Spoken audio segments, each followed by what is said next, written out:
স্থানীয় সময় শুক্রবার ভোররাতে ইউক্রেনের রাজধানী কিয়েভে জোরালো ক্ষেপণাস্ত্র ও ড্রোন হামলা চালায় রাশিয়া। পাশাপাশি লিভিভ, লুৎস্ক সহ আরও কয়েকটি শহর লক্ষ্য করে হামলা চালায় রুশ সেনারা। ইউক্রেনীয় কর্তৃপক্ষ জানিয়েছে, রুশ ক্ষেপণাস্ত্রের আঘাতে ধসে পড়ে আবাসিক ভবন, দাউ দাউ করে জ্বলে ওঠে আগুন। এ ঘটনায় বেশ কয়েকজন হতাহত হয়েছেন।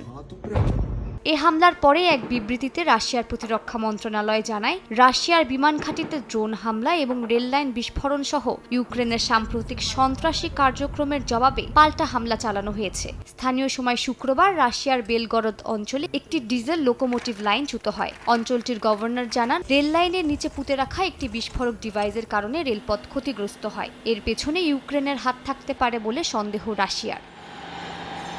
এই উত্তেজনাপূর্ণ পরিস্থিতিতে হোয়াইট হাউসে মার্কিন প্রেসিডেন্ট ডোনাল্ড ট্রাম্পের সঙ্গে সাক্ষাৎ করেন জার্মান চ্যান্সেলর ফ্রেডরিক মের্জ।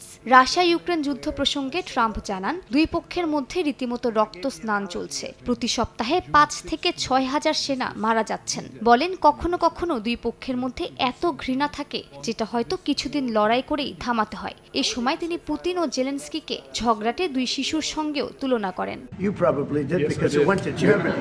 কখনো কখনো দেখা যায় দুই শিশু পার্কে দাঁড়িয়ে মারামারি করছে, আপনি চেষ্টা করেও ওদের আলাদা করতে পারবেন না। ওরাই চায় না কেউ ওদের টেনে সরাক। মাঝে মাঝে সবচেয়ে ভালো হয় একটু সময় ওদের ঝগড়া করতে দেয়া, তারপর আলাদা করা। বিশ্লেষকরা বলছেন, রাশিয়ার এই পাল্টা আক্রমণ এবং ট্রাম্প পুতিনের ফোনালাপের মধ্য দিয়ে এটা স্পষ্ট চলমান সংঘাত আরও জটিল মোড় নিতে যাচ্ছে। সেই সঙ্গে ইউক্রেনকে সন্ত্রাসী রাষ্ট্র আখ্যা দিয়ে কূটনৈতিক সমাধানের পথ আরও কঠিন করে তুলল ক্রেমলিন। মালিহা সুহরওয়ার্দী, সময় সংবাদ।